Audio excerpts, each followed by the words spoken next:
Allez, c'est parti pour la démonstration de ce tour. Donc, tour qui se réalise avec un jeu de cartes qui peut être emprunté et mélangé par le spectateur. Donc, il n'y a aucune préparation à ce niveau-là.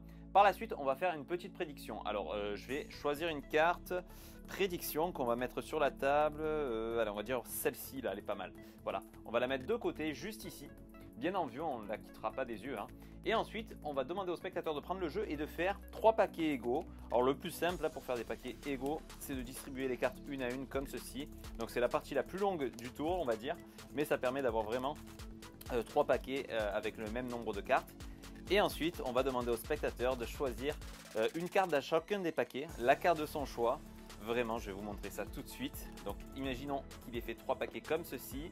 Et on va lui demander de choisir 3 cartes. Vraiment 3 cartes différentes, c'est très important. On va se contenter que des cartes à points. Donc, il choisira dans chacun des paquets une carte à points totalement différente, pas la même valeur. Donc, s'il prend un 7 ici, il ne va pas prendre un 7 ici. Vraiment, histoire qu'on ait 3 cartes vraiment totalement différentes. Et pour compliquer la chose, pour pas qu'on puisse dire que je connais certaines cartes, il ne prendra pas celle d'en dessous, puisque je pourrais connaître celle d'en dessous, ou même celle de dessus. Donc, vraiment n'importe quelle carte dans le milieu de chacun des paquets. Donc là, je vais le faire à la place du spectateur, mais vraiment, croyez-moi, c'est le spectateur qui fait ça. Donc il prend une carte au hasard, imaginons, on va dire, allez, il va prendre le 3, très bien, 3 de trèfle. Ici, on va dire, allez, le 9, voilà, c'est très bien. Et ici, une autre carte à points, on va dire le 2, voilà, le 2 c'est pas mal, voilà. Au moins on a 3 cartes totalement différentes. Donc le choix vraiment libre, croyez-moi à ce niveau-là.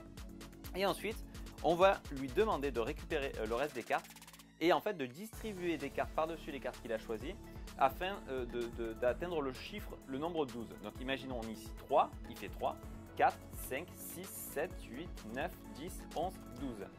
Ici 9, 10, 11, 12, 2, 3, 4, 5, 6, 7, 8, 9, 10, 11, 12. Vous allez me dire à quoi ça sert, vous allez voir tout de suite. Là, on récupère ces paquets comme ceci et on demande au spectateur de prendre connaissance en fait de la valeur des cartes. Donc là on a un 3 plus 9, donc 9, 10, 11, 12, ça fait 12 et 2, 14.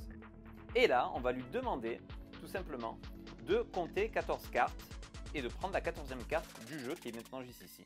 1, 2, 3, 4, 5, 6, 7, 8, 9, 10, 11, 12, 13, 14. Juste ici, on a une carte.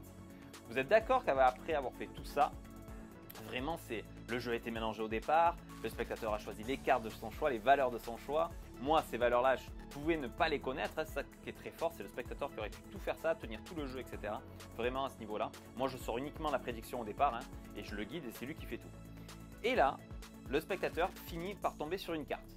On va vérifier la carte, ici le 6 de pique. Souvenez-vous qu'au départ, j'ai une carte en prédiction.